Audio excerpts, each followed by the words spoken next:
Мына блогер болғанымыз өзіміздің басымызға бәле болған шығар. Бетеді.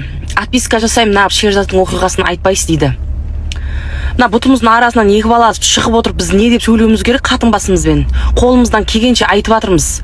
Осы Қазақстанның мемлекетінде сондаймен айналысатын билік бар шығар.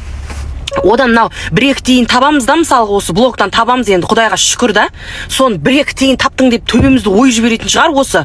Біздің қолымыздан не келеді? Біз де сіздер сияқты адамбыз ғой. Қолымыздан түк те келмейді біздің. Біз осы бірдеңе айтсақ, наоборот, артымыздан анау көтімізге шынымен айтқанда бір жучок қойып қойғандай атымызға түсіп алады. Оны көріп те жүрсіздер ғой. Қашан осы елде бірдеңені айтқан адамды в покое қалдырып еді, онда мен бәрін тастайын осы. Маған қарап отырған семьяларымды бәрін тастап өзім шығайын, онда не қылайын, бәріңізді көтеріліске шақырайын ба, не істейін? И так өзі бүйтіп ажиотаж болып отқан елде. Блогерлерге бүкіл нәрсені ысырып, жауып, әртістерге ысырып қоя бергендеріңізді қойыңыздар. Тапса өзі маймыл болып тауып жатыр. Маймыл болып тауып жатырмыз біз, мысалға да.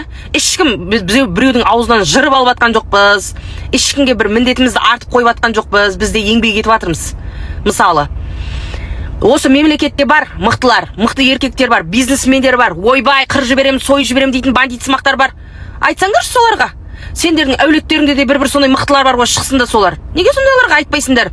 Біздің Қазақстанда көп ондайлар мықты, ойбай, анау көкпар ұйымдастырғыштар дір-дір атқа мініп құсқанша ішіп, бұттарына тұшқанша сол жерде киіз үйлерін қойып, бір-бірімен деп құшақтасқанда бәледей айтыңдар соларға. Істесін.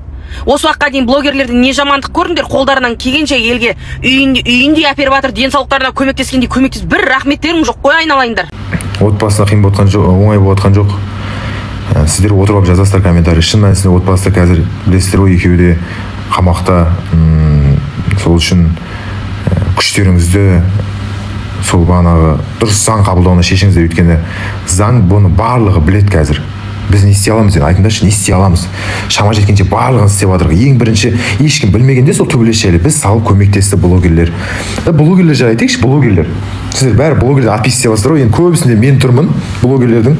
Сонда да маған жазып жатыр көбісі. Енді менде 5 миллион подписчик, сіздер өздеріңіз қолдап жүрсіздер әрдайым. Біз не істей аламыз? Айтыңдаршы, заң.